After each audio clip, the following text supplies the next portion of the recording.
നമസ്തേ. ഞാൻ doctor P Skandaswami Pillai, retired DMO, ആയുർവേദം, Athreya research centre of immunity, Vithura, MD ആണ്.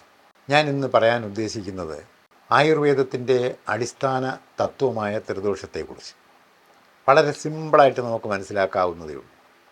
വാതം, പിത്തം, കഫം ഇതെന്താണെന്ന് ബോധ്യപ്പെടുകയും അതോടൊപ്പം തന്നെ ഇതുമായി ബന്ധപ്പെട്ട ആഹാരം എന്താണെന്ന് മനസ്സിലാക്കുകയും ചെയ്തു കഴിഞ്ഞാൽ ആരോഗ്യത്തോടെ കഴിയാൻ പറ്റും. അപ്പോൾ അതോടൊപ്പം തന്നെ അല്പം യോഗ അല്ലെങ്കിൽ എക്സർസൈസ് ഇതുകൂടെ ശീലിച്ചാൽ മതി. നമുക്ക് രോഗമില്ലാതെ ഏതാണ്ട് 70 വയസ്സ് വരെ സുഖമായിട്ട് ജീവിക്കാൻ പറ്റും. ഞാനിപ്പോൾ പറയാൻ പോകുന്നത് ത്രിദോഷം.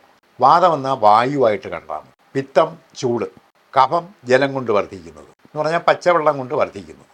ഈ മൂന്നിൻ്റെയും സന്തുലനമായ ബാലൻസ് ചെയ്ത് നിൽക്കുന്ന അവസ്ഥയാണ് ആരോഗ്യം എന്ന് പറയുന്നത്. അവിടെ പറയുന്നത് സമദോഷക സമാഗ്നിശ എന്ന് പറഞ്ഞിട്ട് നമ്മുടെ അഷ്ടാംഗഹൃദയം പറയുന്നുണ്ട്. സമധാതു മലക്രിയ പ്രസന്നാത്മേന്ദ്രിയ മനാഹ സ്വസ്ഥമിത്യ പ്രതീയതി. ഇപ്പോൾ സ്വസ്ഥൻ്റെ ലക്ഷണമാണ് ആ പറയുന്നത്. ഞാനിപ്പോൾ ഈ 3 കാര്യങ്ങൾ പറഞ്ഞു. അപ്പോൾ വാദത്തെ വർദ്ധിപ്പിക്കുന്ന ആഹാരം എന്താണ്? വായുവിനെ കൂട്ടുന്നതാണ് ആകാശത്തിലും ഭൂമിയിലുമല്ലാതെ നിലനിൽക്കുന്ന പയറുവർഗ്ഗങ്ങളെല്ലാം. അതിൽ ഉഴുന്നൊഴികെ ബാക്കി എല്ലാമേ വാദത്തെ വർദ്ധിപ്പിക്കുന്നത്, ഗ്രാഹി സ്വഭാവമുള്ളത്, മലബന്ധത്തെ ഉണ്ടാക്കുന്നത്, സ്ഥിരമായിട്ട് നമുക്ക് കഴിക്കാൻ കൊള്ളില്ല. ഇന്നത്തെ മോഡേൺ തിയറി അനുസരിച്ച് പ്രോട്ടീനാണെന്ന് പറഞ്ഞിട്ട് എല്ലാ ദിവസവും പയറുവർഗ്ഗങ്ങളും മറ്റും കഴിച്ച് നമ്മൾ രോഗിയാവും. അപ്പോൾ ഗ്രാഹി സ്വഭാവം എന്ന് പറഞ്ഞാൽ മലബന്ധം ഉണ്ടാക്കുന്നതാണ്. അപ്പോൾ ഡ്രെയിനേജ് സിസ്റ്റം ആകെ ഡൗൺ ആയിക്കഴിഞ്ഞാൽ രോഗം ഉണ്ടാകാൻ വേറെ പ്രത്യേക കാരണമൊന്നും വേണ്ട. അപ്പോൾ അതുകൊണ്ട് ആഹാരശുദ്ധവും സത്വശുദ്ധി എന്ന തത്വപ്രകാരം ശുദ്ധമായ മനസ്സിന് ശുദ്ധമായ ആഹാരം ആവശ്യമാണ്.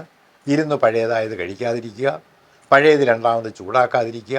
വായുവിൻ്റെയും ചൂടിൻ്റെയും കഫത്തിൻ്റെയും ആധിക്യമുള്ള ഒരു ശരീരത്തിന് ഉടമയായിത്തീരും. വാദമെന്ന് പറയുന്നത് രോഗമല്ല, വായുവാണ്. അപ്പോൾ വായുവാണ് നമ്മുടെ ശരീരത്തെ നിയന്ത്രിച്ചു കൊണ്ടേയിരിക്കുന്നത്.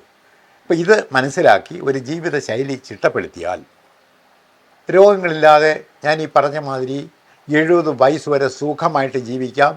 അത് കഴിഞ്ഞിട്ടാണ് ശാരീരികമായിട്ട് ഓരോ ഭാഗങ്ങളിൽ അല്ലെങ്കിൽ മാനസികമായിട്ടുണ്ടാകുന്ന വൈകല്യങ്ങൾ, നമ്മുടെ കുഞ്ഞുങ്ങളെക്കുറിച്ചുള്ള ചിന്തകൾ, കുടുംബത്തിൽ ഒറ്റപ്പെടുത്തുന്നു എന്നുള്ള ബോധം ഉണ്ടായി വരുന്ന അവസ്ഥ, ഇതൊക്കെ രോഗത്തിന് കാരണമായി തീരുകയാണ്.